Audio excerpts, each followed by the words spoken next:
So social styles then. The last tool I'm going to show you, social styles.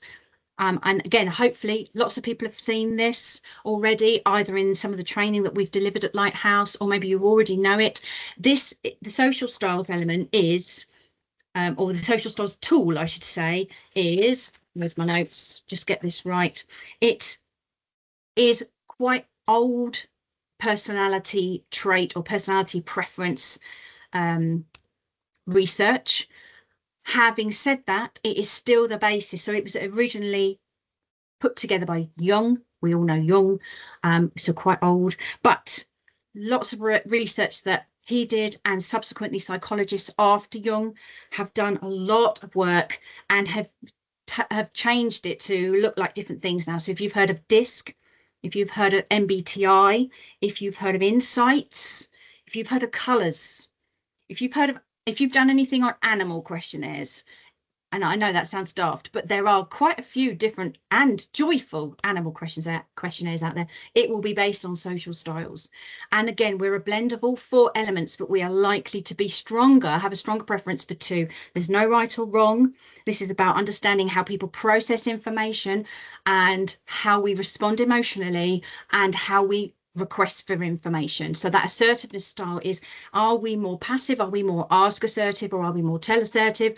Are we better at controlling our emotion and not showing other people how we feel or think, or do we display emotion so people know actually how we feel, which is links to my question earlier about with the analytical side of things. For example, they show very little emotion.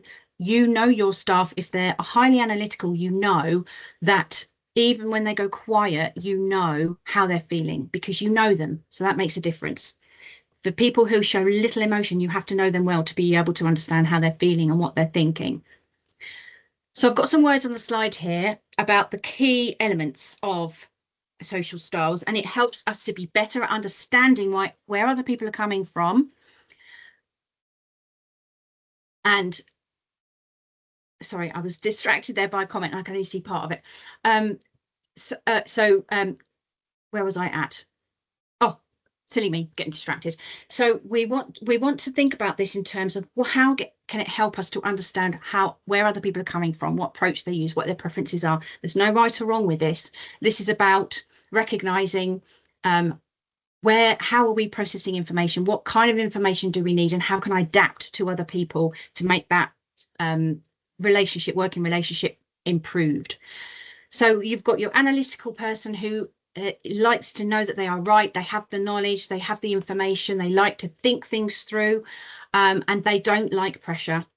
You've got they like information, they like patience. You've got your amiable personality type, or your personality preference. Those traits are about safety. Trust is really valuable to someone who is high amiable. They value relationships and they value trust.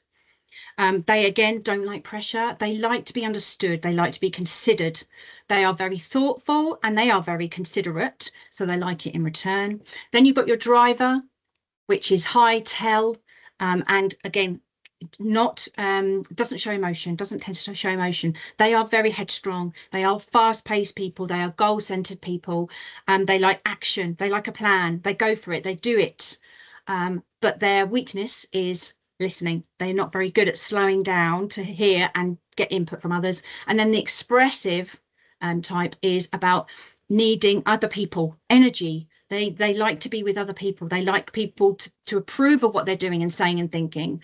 They love in the moment opportunities. They're spontaneous. They are original. They like to be creative. They like to swap things around and work on multiple things at the same time, and they are high energy, but their potential weakness is impulsiveness and being distracted and not focusing their efforts in the right place at the right time. So that gives you a little bit of a snapshot of the social styles tool. And just don't think about your own preferences, yes, but also think about the people that you work with. Where are they coming from? What are their preferences in terms of processing information, how much information they want? How can you in a meeting, if you're high driver and need very little information to make decisions, how can you support or help that person who is high analytical in your meeting, who needs lots of information? How can you help be patient with them to get the information they need so that you can make decisions as a group?